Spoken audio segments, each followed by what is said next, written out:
Doctor BR Ambedkar Konaseema జిల్లా ముమ్మిడివరం నియోజకవర్గం కాట్రేనికోన మండలంలో మత్స్యకార గ్రామంలో పార్టీల మధ్య విభేదాలు భగ్గుమన్నాయి. గెద్దెనపల్లి గ్రామానికి చెందిన మత్స్యకారులు సముద్ర తీరంలోని పర్రలో పడవలపై వేటాడుతుండగా వారిపై గచ్చుకాయలపూర గ్రామానికి చెందిన సాటి మత్స్యకారులు దౌర్జన్యం చేశారని ఆవేదన వ్యక్తం చేశారు. తమ జీవనాధారమైన చేపల వేటను కొనసాగిస్తుండగా గచ్చకాయలపూర మత్స్యకారులు తమను కొట్టి వలలు లాక్కున్నారని గెద్దెనపల్లి మత్స్యకారులు వాపోతున్నారు. తాము గతంలో వైసీపీకి మద్దతుదారులుగా ఉండేవారమని, కానీ తమకు పార్టీలు అంటూ ఏమీ లేవని, కానీ ఇప్పుడు తెలుగుదేశం పార్టీ మద్దతుదారులు తమపై దౌర్జన్యం చేస్తున్నారని పేర్కొన్నారు. గత ప్రభుత్వంలో తమకు ఆయిల్ కంపెనీల ద్వారా పరిహారం వచ్చేదని, ఇప్పుడు ఆ సొమ్మును వారికి ఇవ్వాలని బలవంతం చేస్తున్నారని తెలిపారు. తమకు రక్షణ కల్పించి తమ జీవన ఆధారమైన చేపల వేటను తాము చేసుకునేలా అధికారులు చర్యలు తీసుకోవాలని కోరుకుంటున్నారు. ఆయిల్ కంపెనీల నష్టపరిహారం తమకే వచ్చేలా చూడాలని గెద్దెనపల్లి గ్రామ పేద మత్స్యకారులు మీడియాకు వేడుకున్నారు.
పోతపోతలు కాశలింగేశ్వరుడు అండి.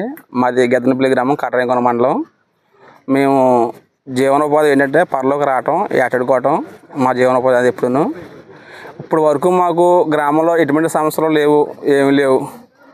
మాకు రిలయన్స్ డబ్బులు పడతా ఉంటాయండి. మాకు సతీష్ గారు ఆదాయంలో పెట్టిన డబ్బులు అయ్యి ఆ డబ్బులు మేము తీసుకుని తింటుంటే ఇప్పుడు కొత్తగా పార్టీ వచ్చి అది వాళ్ళు ఏమన్నారంటే ప్రజలు మీరు ఇప్పుడు వరకు తిన్నారు కాబట్టి ఇక్కడ నుంచి మేము తింటాం, మాకు ఇచ్చేయాలి అని ఫోర్స్ చేసి మమ్మల్ని పక్క గ్రామానికే ఉసిగలిపి పక్క గ్రామాలతో మమ్మల్ని చాలా ఫోర్స్ చేస్తున్నారండి.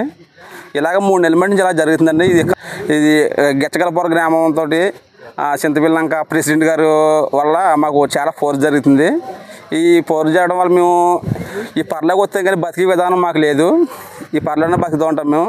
ఇక్కడికి వస్తే కానీ రెక్కడితే రొక్కని వాళ్ళు మేము మా పిల్లల్ని అందరినీ పోషించుకోవాలంటే ఎనీ టైం ఈ పర్లోనే బతకాలి మేము. కానీ ఇప్పుడు ఎదుర మాకు వాళ్ళు చెప్పేది ఏంటంటే ఇప్పటి వరకు మీరు తిన్నారు కాబట్టి ఆ డబ్బులు ఇప్పుడు మేము తింటాం, మీకు తినే అధికారం మీకు లేదు, ఇక్కడ నుంచి అధికారం మాది, మేము తింటాం అని మమ్మల్ని చాలా ఒత్తిడి చేస్తున్నారండి. అన్ని కలిపి ఏ పార్టీ వచ్చినా డబ్బులు పడేయండి. కానీ ఈ పార్టీ వచ్చిన తర్వాత మాత్రం చాలా మాకు ఒత్తిడిలో ఉందని మాకు. దీనివల్ల మాకు మీరు ఏం చేసినా మీరు చెయ్యాలని మేము కోరుకుంటున్నాం. మాకు కాటగోన స్టేషన్లో పెట్టారు ఎస్ఐ గారి ద్వారానే, అది ఏం అవ్వలేదు. అయినా మీరు ఎవరి బాబు పడుతున్నా కూడా అలా తినండి అని చెప్పాడు ఆయన. తర్వాత ముమ్మడివారు సిఐ గారి ద్వారా పెట్టారండి. ఆయన కూడా అడిగారు, ఇలాగ చెప్పాడు ఏమంటే మాకు పడుతున్నాయి మేము తింటున్నాం, దీనివల్ల మాకు సమస్య ఏంటంటే ఆయన కూడా ఏమనలేదండి అని చెప్పాడు ఆయన. ఆ తర్వాత మళ్ళీ డిపార్ట్మెంట్ కూడా మమ్మల్ని పట్టించుకోవట్లేదు, వదిలేసారు డిపార్ట్మెంట్ అంతానే. ఈ గ్రామాల మీద పెట్టి ఈ గ్రామాలతో మాకు చాలా ఫోర్స్ చేస్తున్నారండి. ఈ గ్రామంలో కూడా 4 పెద్దలు ఉన్నారండి. వాళ్ళు ఒక పార్టీ రాజకీయ ద్వారా దీన్ని రాజకీయం చేస్తున్నారండి. దీన్ని ఇప్పుడు ఏంటంటే మేము ఏటకు వచ్చామండి. వేళ ఏటకు వచ్చిన తర్వాత గచ్చగలపుర అందులో పెద్ద నరసింహతాలు వచ్చి దరికి రమ్మని ఫోన్ చేశారు మాకు. దరికి వచ్చామండి.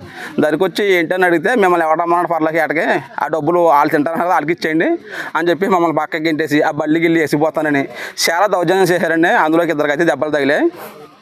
మేము దీంట్లో బతుకుతాను కానీ మేము దీంట్లో ఆటాడుతాం కానీ పర్లేదు, మేము బతకలేము. మేము దీనికి మీడియా వాళ్ళు ఏం చేస్తారో మాకు న్యాయం చేస్తారని మేము కోరుకుంటున్నాం. మేము 2-3 వస్తాం, వాళ్ళు ఏమన్నా మమ్మల్ని చేస్తే మా పరిస్థితి ఏంటి, మాకేమన్నా అయితే మా పిల్లలు ఏమైపోవాలి, దీనికి మీరు ఏమన్నా మాకు చెప్తారని మేము కోరుకుంటున్నాం.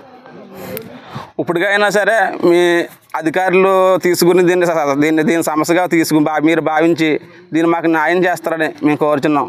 దీంట్లోకి వెళ్ళిన తర్వాత మాకు ఎవరికైనా ఏమన్నా అయితే మాకు పిల్లలకి ఏంటనేది మీరు తేలుస్తారని మేము కోరుకుంటున్నాం. మా ఊరి పేరు గెద్దెనపల్లి అండి.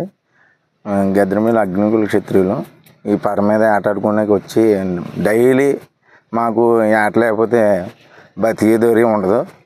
కానీ ఇవాళ వచ్చి గచ్చగలవారి పెద్దలు కూలీ సంఘం ప్రెసిడెంట్ చెప్పాడని నావలు వలలు లాక్కునండి బండ్లు వేసిపోతుంటే ఎందుకు వేసుకెళ్తున్నారంటే ఇలాగ మీరు ఏటైనా కుదరదు, రిలయన్స్ డబ్బులు మీరు మొన్నటిదాకా తిన్నారు కదా, మీకు సంబంధం లేదు, ఇప్పుడు వచ్చినాయన్నీ వేరే వాళ్ళకి ఇచ్చేయాలి.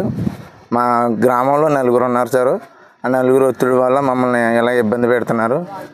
ఈవేళ 4 కుర్రోని కొట్టేశారండి. ఈ కుర్రోని అడిగితే ఈ కుర్రోని 4 పెద్దలు వచ్చి కొట్టారని గచ్చగలవారి పెద్దలండి. దాని మూల మేము ఇంకో ఎటు తోచగా బతకాలా చావాలా అంటూ మాకు ఈ ఆధారం లేక ఈ పర్రే గతండి మాకు. ఇంకా దీని మూల మాకు ఏం తోచగా ఏం చేయాలో మా పరిస్థితులు మాకే తెలియక ఉన్నాయి సార్. నమస్తే, మీడియా ద్వారా మేము తెలియజేసుకుంటున్నామండి.